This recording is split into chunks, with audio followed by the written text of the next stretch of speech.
Hello and welcome to this presentation about applying the decision-making framework. This presentation is being made to a group of parents with children on autism spectrum disorder. The presenter is a special education teacher at a public school. This presentation, we are going to talk about the process of selecting an appropriate practice to support positive outcomes for individuals on ASD.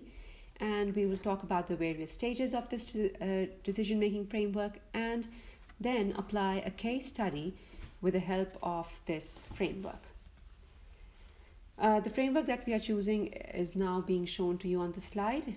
It's the work of Spencer and his colleagues, and they came up with this framework in the year 2012. As you can see, there are a number of stages that you have to go through to come to a positive outcome. Let's discuss these in detail now. The first one is about selecting a practice. So as you yourself here, you're listening as parents. So parents with children on ASD are often seeking strategies from the practitioners and the professionals in the field of ASD to help their children develop skills. So parents need to understand that choosing a practice is not the only information that they need. There are many more steps to having a positive outcome come out of that practice. So selecting a practice suitable for an individual on ASD is a part of the decision-making framework that I showed you on this last slide. The professionals and the team, which includes the parents or the schools, if it's a child, if the client is a child, will look at some factors which are highlighted in the section outlined on the left of the diagram. Here, as you can see, there are 3 elements on the left of this diagram which helps us in selecting a practice. So these 3 items are client values and context, best available evidence, and practical question. Client values refer to the client, the individual with ASD, and the deeply held values that client and its family have. Client values must correlate with the goals that are set for the client as well as the nature of treatment. The context involves the skills of the team, which is involved in carrying out that training and implementing that practice, as well as the resources that are required as well as available in real time. So best available evidence means that a particular practice has a lot of existing research, also called empirically supported treatment, in favor of a practice being effective and adequate to achieve the desired outcome. The last component of this process of selecting a practice is professional judgment, where your professional, the practitioner, he or she formulates a practical question with the help of the values and the context, the client values and the context, and the best available evidence. It must be noted that just because a practice is evidence supported does not mean that it is suitable for an individual with ASD. We have to keep the other 2 factors, which is the values and the context of the client and the professional judgment, into consideration. Moving on next, once we have selected the practice, we are now going to talk about adapting the practice. Now, it has been noted that after a practice has been selected, the team has sometimes it has to do some slight adjustments and variation to the practice. The practitioners have to be very careful during this process while they are making these adjustments, because failure to adjust the selected practice to local circumstances, whatever the circumstances are of that client, and if the practice is not adjusted to those circumstances, it may render an otherwise very powerful, very empirically strong practice ineffective. And there is also the risk of transforming the practice so much that it loses its critical elements. The practitioners have to see how they can make adjustments to the chosen practice without losing the efficacy of the practice as established through empirical research. So, after they have adapted it, the next step is to implement it. It is again a very important part. A lot of supervision and coaching is required by the practitioners to ensure that all the team members who are involved in implementing this practice have enough training, have the necessary skills to carry out the practice. And if any stakeholder changes the way the practice is implemented, it can change the outcome for that practice. So decisions during the implementation are made to ensure that the chosen practice is being followed and undertaken in an effective way, and it will help in carrying out the most positive outcome for the client. Then comes the monitoring of the practice. That involves, as it is, you have to monitor and study the data that is coming out of implementing that practice, ensuring that the practice is now, once when we are monitoring it, the practitioner has to judge whether the practice is being carried out in its as it was originally designed. It's also called fidelity. And if there's any need for further coaching for the team that is involved, and during the monitoring, there's also a good chance of discussing among the team members if there are any problems that they are facing in carrying out the practice, any changes that they want to make in the goals. Say if the parents are involved and if they see any changes that they want to make in the goals. So note taking, video recording are good sources of data collection to be monitored.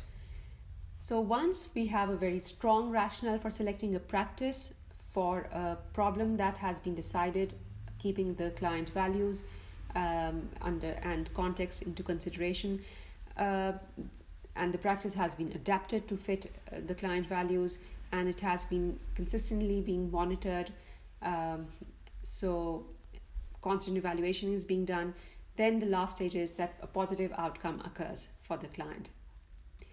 Some important points that we need to take care of are that this decision-making framework is basically an iterative process. It's a repetitious process. It's not a linear one that from one step to another to this. Sometimes we have to go back to the previous step again and then go forward. And then that's how we keep on repeating this process until the positive outcome is achieved. This framework can only be successful if there is a lot of collaboration between all the team members, and if it's a client, the client is a child, then some of the stakeholders or the team members involved will be the parents, the school, the special education teacher, the general education teacher. So all of them have to create a very successful and a consistent partnership with each other to come up with a positive outcome for the client. I will now apply this framework with the help of an example. This is a case study. Let's say there's a girl, Amy, 7 years old, diagnosed with autism at the age of 4 years, and she has core characteristics of ASD, namely problems in social communication, restricted and repetitive behaviors.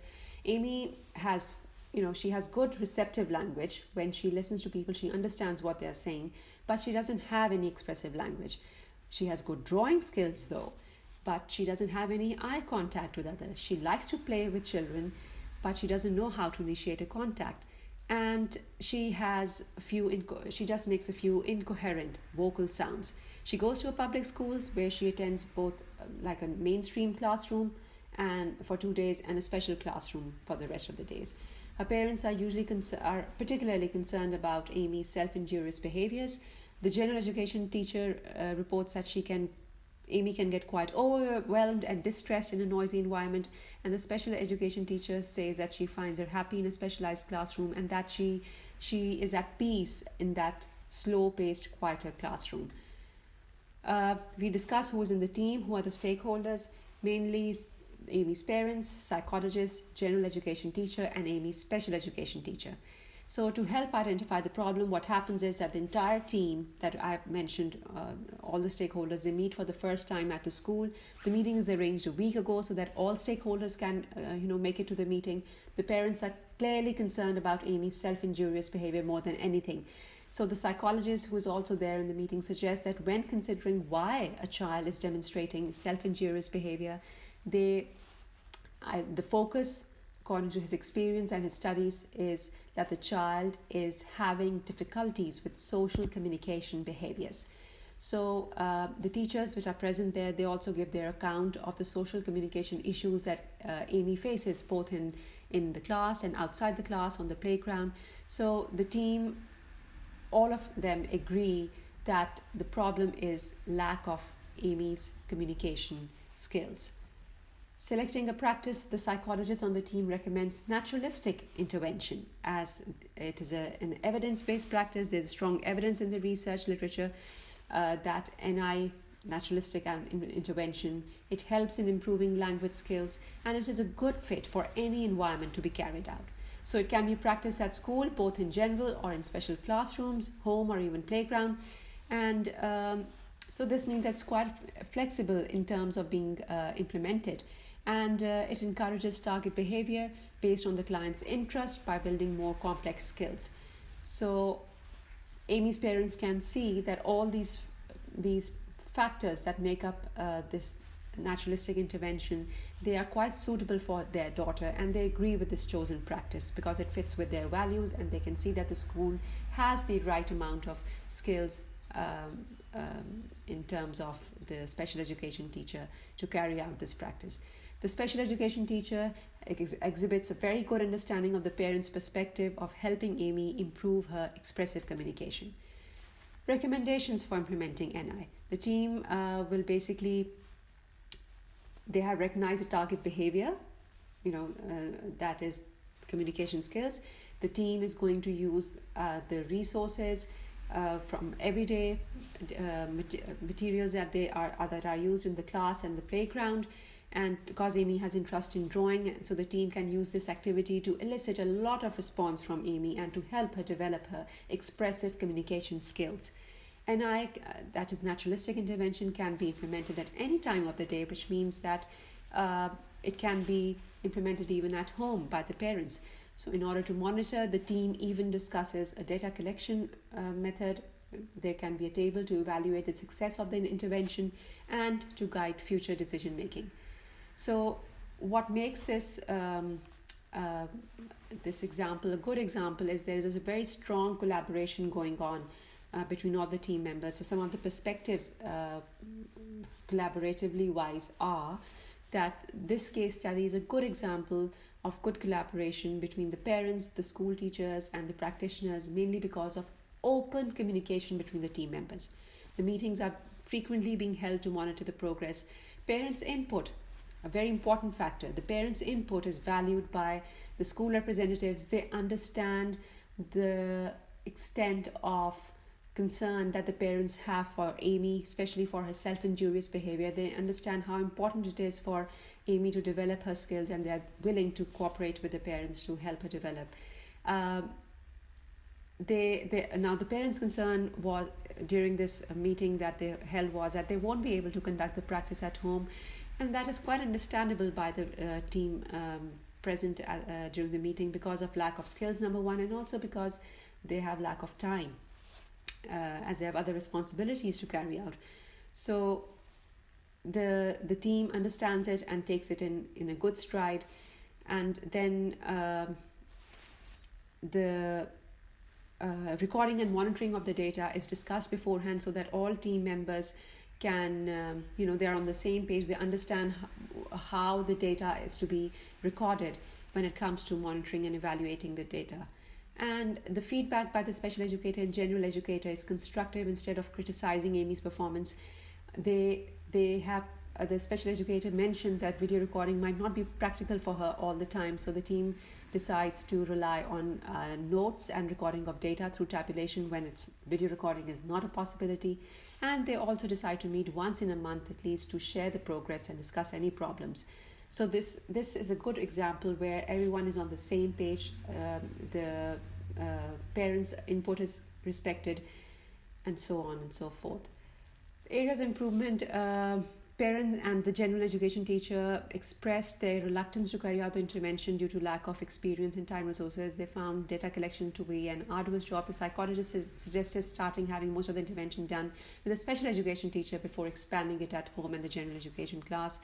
The psychologist even suggested that the general education teacher and the parents can be trained in this practice so that they have the necessary skills, and when the resources allow, they can carry out this implementation.